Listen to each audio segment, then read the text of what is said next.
तो हेलो बच्चों, आज हम लोग प्रश्नावली 12.3 के 14 नंबर क्वेश्चन को स्टार्ट करेंगे। ठीक है, कल के लेक्चर में हम लोग 13 नंबर क्वेश्चन तक समाप्त कर चुके थे और अब जल्दी जल्दी सबको समाप्त करना है, क्योंकि अब बहुत ही ज़्यादा दूर नहीं है एग्ज़ाम, बहुत ही पास में एग्ज़ाम आ चुका है।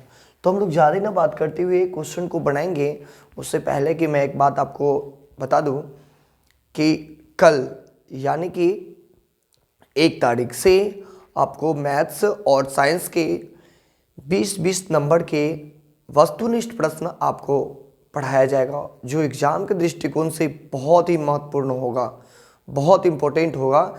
एक बार ज़रूर सारे वीडियो को देखकर जरूर जाए एग्ज़ाम में। ठीक है, आपके लिए बहुत ही अच्छे मार्क्स लाएंगे वो। ठीक है, तो ज़्यादा ना बात करते हम लोग क्वेश्चन को स्टार्ट करते हैं। ठीक है, देखिए यहाँ पे 14 नंबर क्वेश्चन जो है, 14 नंबर क्वेश्चन कह रहा है कि ए बी तथा सी डी है ना, ओ केंद्र ओ तथा त्रिज्या यानी कि ओ तथा त्रिज्या 21 सेंटीमीटर और 7 सेंटीमीटर वाले दो संकेंद्रीय वृत्त की क्रमशः दो चाप है। यानी कि वृत्त की दो चाप है ना, ऐसे चाप लेके तो एक वृत्त बनेगा, ऐसे चाप लेके तो एक बड़ा सा वृत्त बनेगा, है ना। है यदि कोण ए ओ बी बराबर 30 डिग्री है तो छायांकित भाग का क्षेत्रफल निकालें। अब बताइए बच्चों कि ये छायांकित भाग है कहाँ।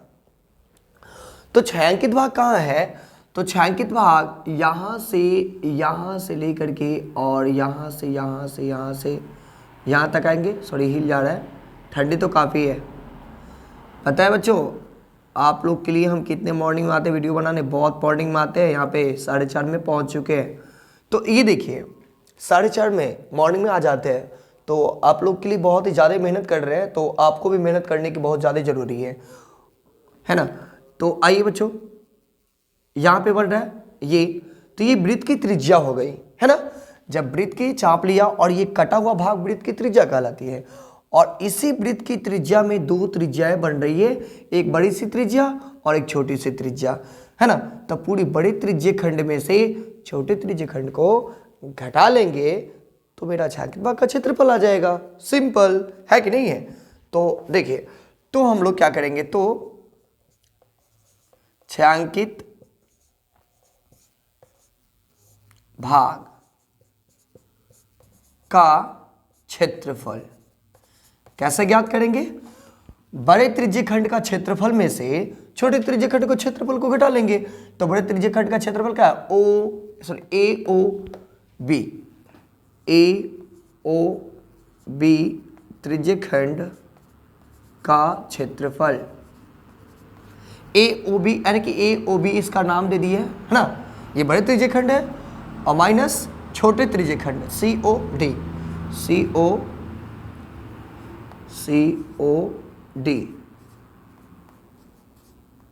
त्रिज्य खंड का क्षेत्रफल। शॉर्ट लिखा है, ये त्रिभुज मत पढ़ लीजिए, त्रिज्य खंड है। ठीक है, जो हम बोल रहे हैं उस पर जरूर ध्यान दीजिएगा। अब त्रिज्य खंड का क्षेत्रफल क्या होता है, थीटा बटा 360 पाई आर स्क्वायर। अब आर स्क्वायर के बारे में भी तो जरा सोच ले, दो आर है, एक बड़ा है और एक छोटा, था इसको बड़ा आर स्क्वायर मान लेते। बड़े त्रिज्य खंड को क्षेत्रफल में जो आर आ रहा है उसको बड़ा आर मान लेते और छोटे को हम लोग छोटा आर मान लेंगे। यहाँ पे फिर थीटा बटा 360 पाई इसको छोटा आर स्क्वायर, है ना। तो यहाँ पे लिख लेते हैं डिटेल्स इसका, बड़े त्रिज्य खंड का, जब लिखिए दी बड़े त्रिज्य खंड का क्षेत्रफल, सॉरी त्रिज्या होगा यहाँ पे। इसको तो मैं पूरा लिखूंगा, नहीं तो समझ में ही नहीं आएगा। यानी कि बड़ा आर हो जाएगा आपको 21 सेंटीमीटर, है ना। बड़े त्रिज्य खंड का कोण यानी कि थीटा, ये है 30 डिग्री। अब यहाँ लिखेंगे छोटे त्रिज्य खंड का त्रिज्या, इसको हम लोग छोटा r लिखेंगे, बराबर हो जाएगा 7 सेंटीमीटर।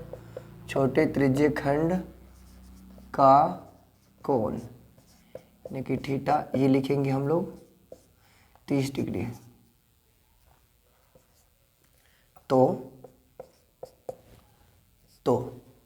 छायांकित भाग का क्षेत्रफल, तो यहाँ पे आइए, ये हो जाएगा 30 डिग्री और ये हो जाएगा 360 डिग्री, है ना। और पाई का मान रखना ही नहीं है, 22/7 गुने r, 21 गुने 21 माइनस ये हो जाएगा 30 और बेटा ये हो जाएगा 360 डिग्री गुने 22/7 गुने 7 गुने की 7, 7 से 7 काट दीजिए, इसको काटिए 12 पर, इसको काटिए 6, इसको काटिए 11 पर, अच्छा इसको काटिए 12 तिया 36, है ना। अब इसको 7 तिया 21, 3 चौके 12, 2 से 11 पर। अब इसको गुना करेंगे हम लोग, तो ये हो जाएगा 231 बटा हो जाएगा 2, माइनस हो जाएगा 11 7 77 बटा 6, ये दोनों को एलसीएम लेंगे तो कितना हो जाएगा 6, 3 दूना के 6 तो 3 इकाई 3, 3 तिहाई के 9, 3 दूना के 693, है ना। एक मिनट रुक जाइएगा, गलत हो गया, ये देखिए कितना हो जाएगा 3 इकाई 3, देखिए 2 तिहाई के 6 तो 3 इकाई 3, 3 तिहाई के 9, हाँ ठीक ही था, 3 मरतबे ना, और 3 आगे 693 माइनस 77 घटाएंगे तो 13 में से 7 गया तो 6, ये बच गया 8, 1 और ये 616 बटा 6। जब आप लोग इसको काटेंगे तो ये आ जाएगा 308 बटा 3 सेंटीमीटर स्क्वायर, ये आपका आंसर आ जाएगा, ठीक है। तो एक बार देख लीजिए बच्चों, और इसको मैं फिर से मिटाता हूं और अगले क्वेश्चन को बनाऊंगा। तो आइए बच्चों, अगली क्वेश्चन है, ये है 15 नंबर, कितना है ये 15 नंबर क्वेश्चन है, 1 मिनट, चलिए ठीक, ये 15 नंबर क्वेश्चन है। अब क्वेश्चन क्या कर रहा है उसको जरा ध्यान से देखें। कह रहा है कि चित्र आकृति, मतलब कि आकृति 12.33 में ABC त्रिज्या 14 सेंटीमीटर है ना वाले एक वृत्त का चतुर्थांश है। यह क्या है, एक वृत्त के चतुर्थांश है, एक वृत्त के क्या है, देखिएगा A B और C, ये वृत्त के चतुर्थांश है ना, चतुर्थांश है, वृत्त के चतुर्थांश है,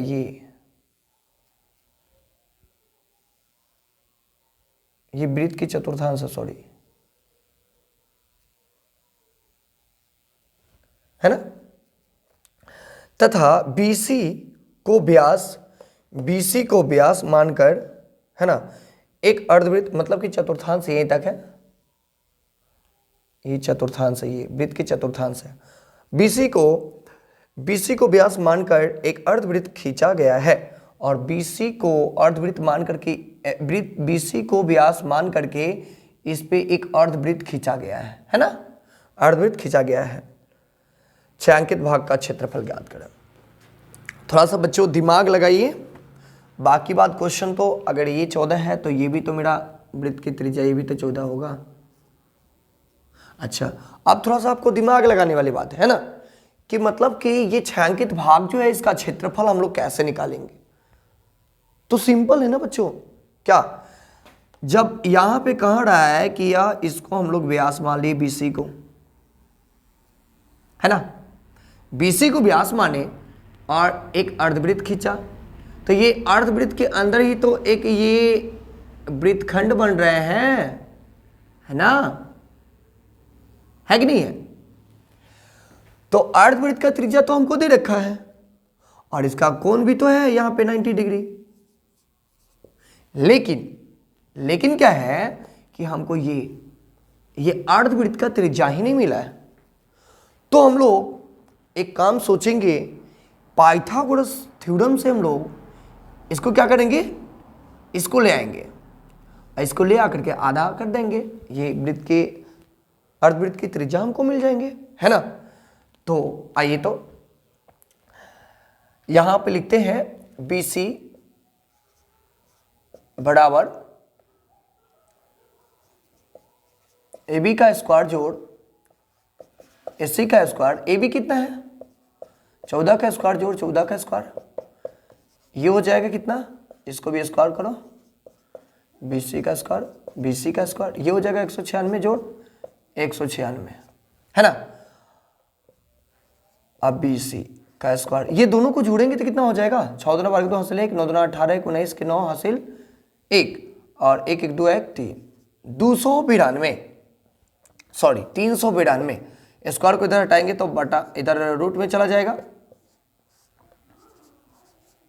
एक बार और देख लेते, 6 दूना 12 2 हासिल 1, 9 दूना 18 19 और 2 1 1 2 1 3, ठीक है, एकदम बिल्कुल राइट है ना।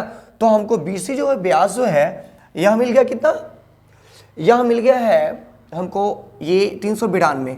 तो इसका हम लोग त्रिज्या यानी कि R निकाले थे, तो R कितना हो जाएगा, रूट अंडर 392 और बटा में 2, ये मेरा त्रिज्या मिल गई। तो छायांकित भाग का क्षेत्रफल कैसे करेंगे बच्चों, उस समय क्या बोले थे, अर्धवृत्त के क्षेत्रफल में से वृत्तखंड का क्षेत्रफल को घटा लेंगे। तो अर्धवृत्त का क्षेत्रफल, अर्धवृत्त का क्षेत्रफल माइनस वृत्तखंड का क्षेत्रफल, वृत्तखंड का क्षेत्रफल, सिंपल है। अर्धवृत्त पाई R स्क्वायर, जब अर्धवृत्त है तो उसको आधा कर दीजिए, 2 से भाग लगा दीजिए, माइनस वृत्तखंड का क्षेत्रफल, ये होता है थीटा बटा 360 पाई R square minus 1/2 R square sine theta, यही है, दूसरा कुछ नहीं है। इसको जरा ब्रैकेट में मैं घेर लूँ ना तो यहाँ पे प्लस देना पड़ जाएगा। तो यहाँ पे अब देख लीजिए, अब देखिए यहाँ पे पाई का मान इसमें रखना है क्या, पाई का मान नहीं रखना है। तो सिंपल इसको क्या करेंगे, इसको नहीं, इसको आधा कर लो, ऐसे कर देता हूँ, हाफ कर देता हूँ, तो ये आधा हो गया। अब ये 22/7 गुना R कितना है, तो अर्धवृत्त का त्रिज्या के R ये हो जाएगा 392/2 का स्क्वायर, है ना, और गुने 1/2, और यहाँ पे माइनस है। थीटा कितना है, तो थीटा तो 90 डिग्री है, बटा 360 और गुने 22/7 और गुने कितना हो जाएगा R थीटा, ये वृत्तखंड का R कितना हो जाएगा 14 गुना 14 माइनस 1/2 गुना 14 गुना 14 और गुना साइन 90 पर 1 आता है, ठीक है ना।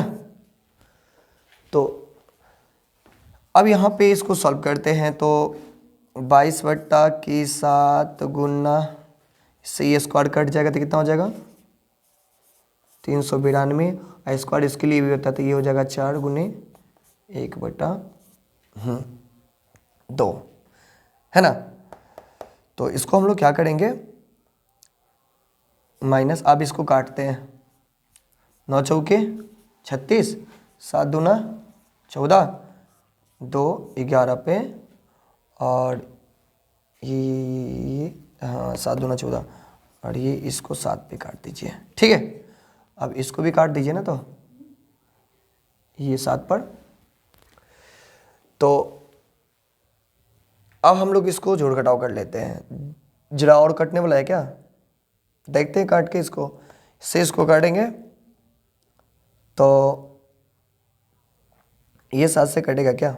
7 7 7 पच्चीस 35 4, हाँ ये कटेगा 7 25 35 है ना। तो ये बच गया 4 4 42, 7 छक्का 42, 56 मरतबे 14 चौकी 56 है ना। और इसको भी काट दीजिए 7 पे, तो एकदम आसान हो गया, लगता तो है। तो ये क्या हो जाएगा? ये हो जाएगा 7 में 22 से जब गुना करेंगे तो 154 है ना। और माइनस का बच जाएगा यहाँ पे, कितना बच जाएगा? 11 दूना 22 और 22 सत्ता 54, 22 में 7 से गुना करेंगे तो 22 में 7 से गुना करेंगे तो 154 और माइनस ये ना 14 सत्ते 98, तो 154 माइनस इसको करेंगे 98 घटाएंगे तो कितना बचेगा? 154 माइनस 98, तो ये हो जाएगा 14 में से 8 गया तो 14 में से गया 6, ये बच जाएगा 56, यहाँ पर हो जाएगा 56। अब इसमें से 56 को घटाएंगे तो यहाँ पे बचेगा 8 और यहाँ बचेगा कितना? 9 98। आंसर जरा देखते हैं 15 के 98 सेंटीमीटर स्क्वायर, 98 सेंटीमीटर स्क्वायर यहाँ पे हो गया। तो ये अगले क्वेश्चन भी बना दिए हमने, जरा एक बार देख लीजिए। और लास्ट क्वेश्चन बचा हुआ है,